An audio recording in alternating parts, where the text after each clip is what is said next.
श्री कृष्णा, राधे राधे। श्री हरिदास। स्वागत है आप सभी का। एक गांव में एक साहूकार रहता था। उसके 7 बेटे और बहुएं थी और एक बेटी थी। दीपावली के अवसर पर बेटी भी अपने मायके आई हुई थी। दीपावली पर घर की लिपाई के लिए मिट्टी की ज़रूरत थी, तो सातों बहुएं और बेटी जंगल में मिट्टी लेने के लिए जाती है। मिट्टी खोदते समय साहूकार की बेटी के हाथ से स्याहू के बच्चे के खुरपी की लग जाती है और वह मर जाता है।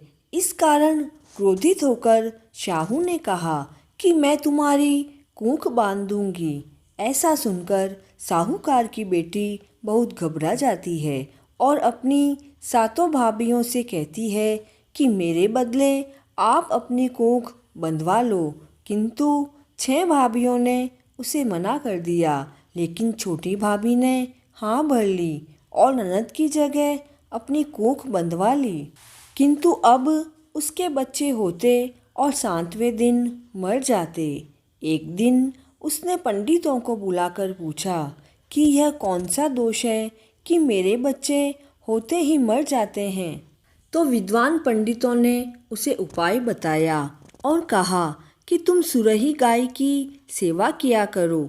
तब वह छोटी बहू सुरही गाय की सेवा में लग जाती है। सुरही गाय बहू की सेवा से बहुत प्रसन्न हो जाती है और छोटी बहू से पूछती है कि तुम किस कारण से मेरी इतनी सेवा करती हो और मुझसे क्या चाहती हो।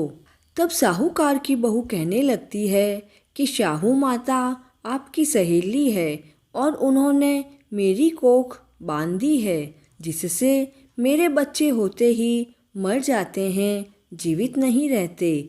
अगर आप मेरी कोख शाहू माता से खुलवा दोगी तो मैं आपका उपकार जीवन भर मानूंगी। गाय माता ने उसकी बात मान ली और गऊ माता 7 समंदर पार अपनी सहेली के पास बहू को ले जाने लगी। चलते चलते धूप के कारण दोनों थक गई, तो वे दोनों एक पेड़ के नीचे बैठ गई। थोड़ी ही देर में एक सांप आया।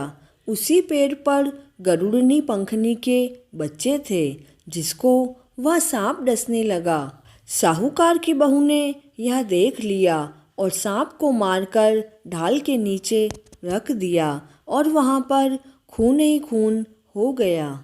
थोड़ी देर बाद गरुड़ी पंखनी वहाँ आई और खून देखकर साहूकार की बहू के चोंच की मारने लगी। तब साहूकार की बहू कहने लगी, मैंने तेरे बच्चों को नहीं मारा है, इस सांप को मारकर तेरे बच्चों को मैंने तो बचाया है। तब गरुड़नी पंखनी बोली कि तूने मेरे बच्चों को बचाया है, सो मैं तेरे से प्रसन्न हुई हूँ, तू कुछ मांग ले। तब साहूकार की बहू ने कहा कि 7 समंदर पार शाहू माता रहती है, हम दोनों को उनके पास पहुंचा दो। तब गरुड़नी पंखनी उन दोनों को अपनी पीठ पर बिठाकर शाहू माता के पास पहुंचा देती है। शाहू माता ने गऊ माता से कहा, आओ बहन, बहुत दिनों से आई हो। फिर उनसे कहती है कि मेरे सिर में जुएं पड़ गई है, सो तू निकाल दे। तब गऊ माता ने कहा कि मेरे साथ जो आई है वही निकाल देगी। साहूकार की बहू ने सलाई लेकर उनकी जूं निकाल दी, जिससे शाहू माता खुश हो जाती है और कहती है, तूने मेरी बहुत जुएं निकाली है, इसलिए तेरे 7 बेटे और 7 बहुएं हो जाएगी। तब साहूकार की बहू कहती है कि माँ, मेरे तो एक भी बेटा नहीं है, 7 कैसे होंगे। तब शाहू माता बोली कि क्या बात है, मुझे बता। तब वह कहती है, आप वचन दो तब मैं बताऊंगी। तो शाहू माता उसे वचन दे देती है। तब वह बोली कि आपने ही तो मेरी कोख बांध रखी है, मेरे बच्चे जीवित नहीं रहते हैं।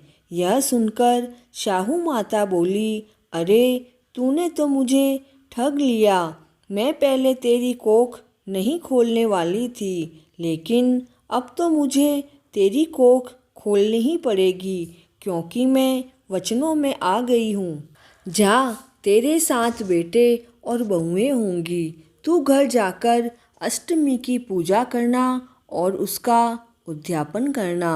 बहू घर आई तो उसके 7 बेटे और 7 बहुएं थी। अब अष्टमी के दिन 7 अहुई बनाकर उसने पूजा करी, उद्यापन किया। दूसरी तरफ उसकी जेठानियाँ आपस में बात करने लगी कि जल्दी जल्दी हम सभी अहोई माता की पूजा कर लेते हैं, नहीं तो छोटी बहू अपने बच्चों को याद करके रोने लग जाएगी। उन लोगों ने पूजा कर ली, किंतु छोटी बहू के रोने की आवाज़ उन्हें नहीं आई। तो जेठानियों ने अपने बच्चों से कहा कि घर जाकर देखकर आओ कि अब तक वह रोई क्यों नहीं है। बच्चों ने घर जाकर देखा तो वहाँ चाची कुछ मान रही थी और उद्यापन व पूजा की तैयारी कर रही थी। उन्होंने जाकर अपनी माँ को यह बात बताई। यह सुनकर जिठानियाँ उसके घर आई और पूछने लगी कि तेरी कोख कैसे छूट गई है। देवरानी बोली, शाहू माता ने मेरे ऊपर अपनी कृपा करके मेरी कोख खोल दी है। हे शाहू माता, जैसे आपने साहूकार की बहू का सत रखा वैसा सबका रखना। कहानी अधूरी हो तो पूरी करना और पूरी हो तो मान लेना। जय श्री कृष्ण।